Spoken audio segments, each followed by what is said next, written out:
education. Now, I say effective education because there's some education that's not very effective. Effective education combined with professional coaching over a reasonable period of time will alter and expand alter the paradigm and expand a person's level of awareness. The internet came about because somebody came aware of how to do it. We're flying now because somebody came aware. We've always been able to fly. We've always been able to do the internet.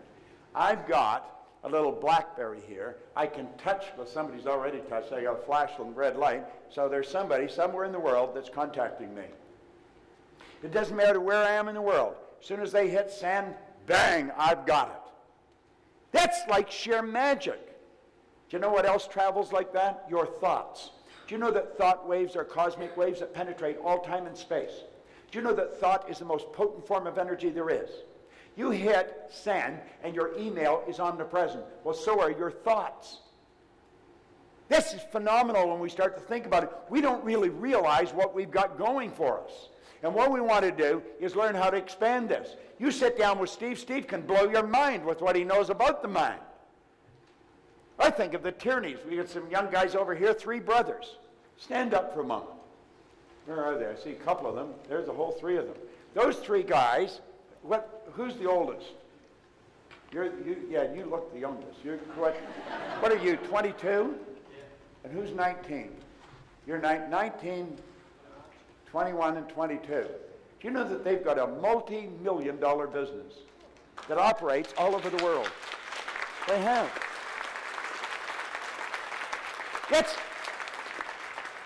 They come in to a special coaching program, cost $30-some thousand.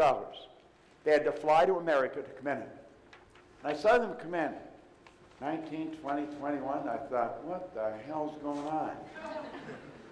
And then they showed me what they were doing.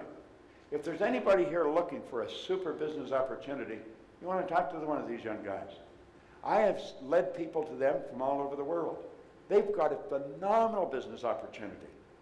You could become a distributor for their company and blow your mind. You wouldn't even have to work hard. You could earn a lot of money. Am I right or wrong? Give them another hand because their story is incredible. Okay?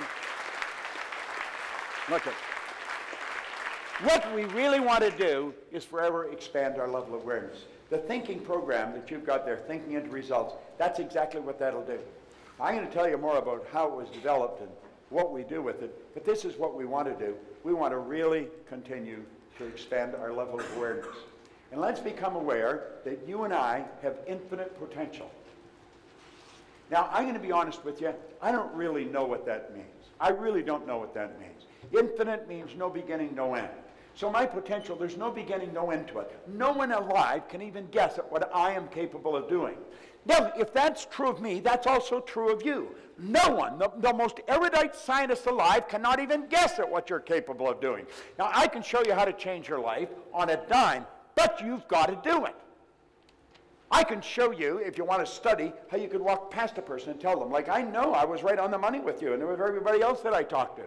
I can sit and look at you, I just walked by you and I know what's going on. You can learn to read people like a book. We've got mental faculties that can do that. You see, this physical instrument that we call a body is a molecular structure. There's a mass of molecules here and a very high speed of vibration. I want you to think. We call this Tina. No, Tina's her name, and that's Tina's body. But that's not Tina, and she's not Tina. So we have to say, what is Tina? This is a mass of energy that is so potent and powerful, you can photograph it we've been able to photograph it since 1934. Semyon Kirlian, a Russian photographer, perfected photography. That's why we call it Kirlian photography, that can photograph the mass of energy. Well, you know that the density and color of this energy can be photographed. But you know that you've got a mental faculty that you can pick that energy up and read it. Same with you. Like I wouldn't want to try and get you to do it. What's your name? Eugene. Eugene? How are you? Are you with him? No. You're not with him. Well, I'd never want to get this guy to do something he didn't want to do. He's not going to do it. Now, if he told me he couldn't afford what I'm selling, I know what he's really saying is, you haven't made me want what you've got. I know this guy's got the money. He does not throw his money away. He's a good money manager. Now, you've got a very small side of you that's very quiet and shy. Hardly anybody knew that except this audience now, and you and me and God. Now, and you operate from the left hemisphere of your brain. Now, that little bit of shyness is right hemisphere, and that causes a bit of a problem. That's impulsive. The other side cuts in and says, you don't do that. Don't do it. You go to make an impulsive decision. Don't do it. When you do it, you give yourself hell for doing it. Now, when you don't do it, the other side gives you hell for not doing it. If you want somebody to look after the money, get this guy. He's very organized. He'd make a good engineer, a good accountant, a good lawyer. What do you do? Strong manager. Manager of a community centre. You're a manager, okay? Strong manager. He's going to control things. If we had a committee and I was elected chairman of the committee, he'd just take over and run it. I'd say, well, he shouldn't be running it. I should be running it, you know. But he just takes over. He runs things. He's the guy. Now, I know that I'm right on the money. If I was taking him out for something to eat, I'd take him where he get his teeth into something substantial. He may not eat a lot, but he likes meat and potatoes. You see, you could give me a sandwich and I'd be happy, you know. Now, you got a real mix in your personality. God, you must drive yourself crazy. Because, you know, like where he has that little bit of shyness, you got a lot of it, you know. But you've also got a lot of that other, so that they're a part of you. Whoa, let's go, and there's another part. No, don't go. No, don't go. And so you got do it, don't do it, do it, don't do it, don't do it. And so you always do it, don't do it. I mean, you never know what the hell you're going to do. And you know, you're in a relationship. God, there's times when that right brain side, you're a lover. Man, I just want to hold you. Then there's other times, whoa, just like that, what the hell happened to you? She's as cold as an iceberg, you know. It'll be done this way. You see? That's very accurate, isn't it? Yes. Yes. It's 100% accurate. I could say, I know she's a woman, and I know he's a man. You'll say, Bob, that's absolutely brilliant. Then you'll say, everybody knows she's a woman and he's a man. No, they don't. That little 12-day-old baby that I held doesn't know the difference between the male personality and the male body and the female personality and the female body. They don't know the difference. They have to develop the awareness of the difference in gender. The problem is, at a very early age, we put a cap on awareness, and then we want you to know that 2 plus 2 equals 4, 4 plus 4 equals 8. And we're so much at the intellect that we got people wandering around with a ton of knowledge in their head, and they don't know how to do anything. You didn't even know how to handle that part of yourself because you have conflicts going in there all the time. You're very good at things that are totally unrelated. You have a bitch of a time deciding what you want to do. You should do them all. You see, the one side of you is very creative, very expressive, and very sensitive, and the other side is very linear, like a good lawyer, accountant, engineer, you know, just totally different. You say, my God, how does I can read it in their face. I can just feel it right now. She's thinking, how's he doing this? Well, I just look at you. I feel it. I just walk by. I could feel that in the dark. If I shook hands with you, I'd be able to do it. Why? Because everything about you tells that. You'll say, my God, you're psychic. Everybody's psychic. Understand what psyche is? Psyche isn't some funny word.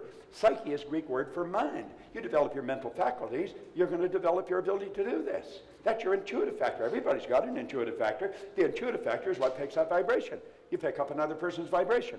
It's going on all the time. You pick up the phone to phone somebody and they're on the other end. You say, oh my God, I just got to phone you. What a coincidence. No, it wasn't it at all. You just picked up the energy. They're phoning you, want to talk to you, you got it, you didn't argue with it, you picked up the phone, and they're there. You know, you'd be sitting in a restaurant, you're going to order something to eat, and the other person's sitting there, and there's about 3,000 things on the menu, and they order what you're thinking of. You think, how the hell did that happen, you know? That's called thought transference. You see, that's just sending messages through the medium of the molecule. That's what we do with these pictures. When I was a little boy, I saw my first television set. It was at the corner of the street in Toronto, Knapman's radio station. Mr. Knapman fixed radios. We used to listen to the radio. We used to watch the radio. We didn't just listen to the damn thing, we watched it. Listen, this is true. Some of you are old enough to remember this. You'd have a nice big Stromberg Carlson radio and a nice wooden case, stands up, put it in the corner, and all the furniture was placed so that you could look at the radio. What the hell's that about?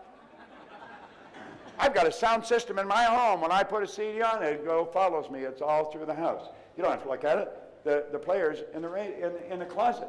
You don't have to sit and look at it. Now think about this for a moment. How am I able to do that? Well, you develop these higher faculties. You've got infinite potential. Now think of this for a moment. You're a spiritual being. Most people say, oh, I'm having a spiritual experience. Is that right? You're having a physical experience. You're a spiritual being. Yet you've been gifted with something no other form of life been gifted with, an intellect. Do you know that you and I are the only creature that's totally disoriented in their environment? All the other little creatures on the planet, they're totally at home in their environment. They blend in. We are totally disoriented in our environment. And some people stay that way all of their life. They're always disoriented. Why? Because we've been given the ability to create our own environment. John was talking about